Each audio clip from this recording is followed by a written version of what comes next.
Following breaking news for you right now, an evacuation warning now in effect for South Lake Tahoe and on over to the state line. Businesses right there on the lake under an evacuation order right now. Things changing by the minute.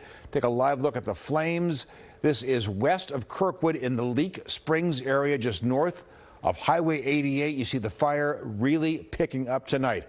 A look now at those new evacuation orders. The yellow is the evacuation warning. And if you look at the blue there, that is Lake Tahoe. The yellow, that down towards the bottom, it runs all along South Shore Tahoe, all the way up to the state line. This has been the big fear all along, and now flames have come close enough that people there have to be ready to leave. This map just updating moments ago. That's why you see it here as a web page, those areas in yellow, evacuation warnings. And this is what crews are up against, some intense flames from along Highway 50 earlier this evening, that brilliant, bright red glow. And look at this. We have a photo for you from Sierra at Tahoe in the last 30 minutes. And it does look like a sunrise, but those are the flames providing that kind of light. Popular resort in serious jeopardy right now. The fire has grown to 168,000 acres, and containment has actually dropped tonight from 19% to 13%. Joining us now by phone, Battalion Chief Isaac Sanchez with Cal Fire. Battalion Chief, do we have you tonight? Hi, thank you for having us. Thank you. We just spoke to you in our 9 o'clock newscast. And in just that period of time, a lot has changed. Now we have an evacuation warning for South Lake Tahoe. You saw that one coming tonight. We talked to you. You said it was probably going to happen. Does it appear that there's going to be mandatory evacuations in that area, South Lake Tahoe, tonight? Well, I can't say whether that's going to happen tonight, but what I can say is that that the public needs to be ready for just that to happen. This fire is clearly a threat to the community, and as long as it continues to burn the way it is, everybody that lives in the area has to maintain the vigilance needed to be ready to evacuate at all times. Just up there last week, driving in that very area, to see that warning going all the way up to the Nevada state line is frightening. And you got a red flag warning for tomorrow. We're seeing 23,000 homes threatened. What is in the path of where you suspect that fire might be headed when those winds kick in? Well, I mean, that really is the million-dollar question. We don't really know what the impacts are going to be. But again, like we mentioned in the 9 o'clock hour, that we have contingency plans in place, and they have to cover all of the eventualities, or at least the eventualities that we can plan for.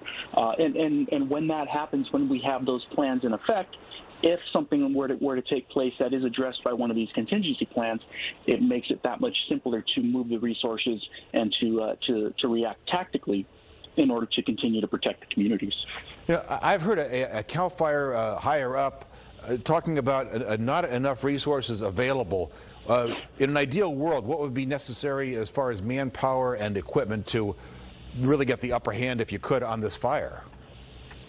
Well, the ideal world would present to us enough resources to place at every structure, to place at over every inch of this fire that is continuing to burn, so that we can aggressively attack it.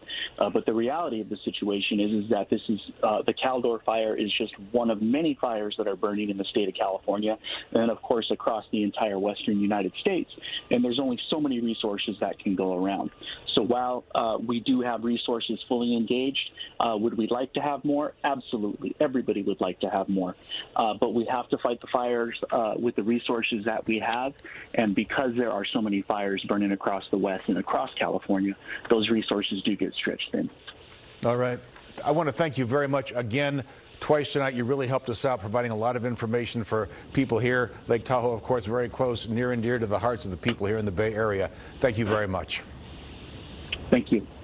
A lot to track right now. Let's get to meteorologist Rob Maeda. Rob, this fire is so weather dependent. What is the situation? Yeah, and we saw conditions today where the fire did go through some pretty extreme growth. This is satellite detected heat signatures. The areas in red within the last 24 hours will show you that the fire did expand off on the east side and specifically up towards Twin Bridges, very close to where Sierra Tahoe Resort is located. Temperatures right now at 74 degrees, winds 10 to 20 miles per hour. And that's the other side of the story with this particular fire and all the fires burning across California. Nighttime temperatures staying warm and dry, so we don't get much relief. The humidity numbers are still dry. And then coming up tomorrow, you got temperatures close to 90 degrees, more wind and lower humidity. Let's take you on a fly through on this particular fire. We can show you where this fire has been headed over the last couple of hours, approaching Twin Bridges. Some spotting of the fire off to the east there near Phillips. There's Echo Summit, Myers right there, and there you see South Lake Tahoe. So with the winds increasing during the day tomorrow out of this direction, it looks like the push will be right there near Echo Summit and potentially just down to the south of South Lake Tahoe. That is the way the winds will be accelerating during the day tomorrow.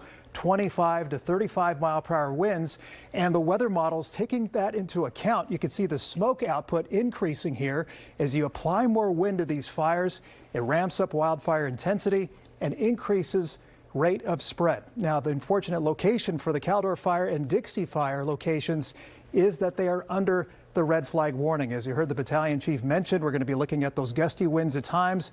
These fires making a run to the east, more likely enhanced by those dried out, enhanced dry fuels, increasing wind and low humidity. We'll have a closer look at when these conditions improve and cooler changes in our own forecast coming up in just a few minutes. Yeah, Battalion Chief Sanchez talking about all the contingencies are trying to plan for everything.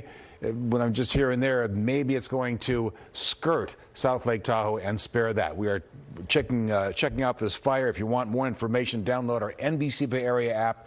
Get the latest alerts sent straight to your phone. We'll, of course, continue to bring you updates throughout this newscast.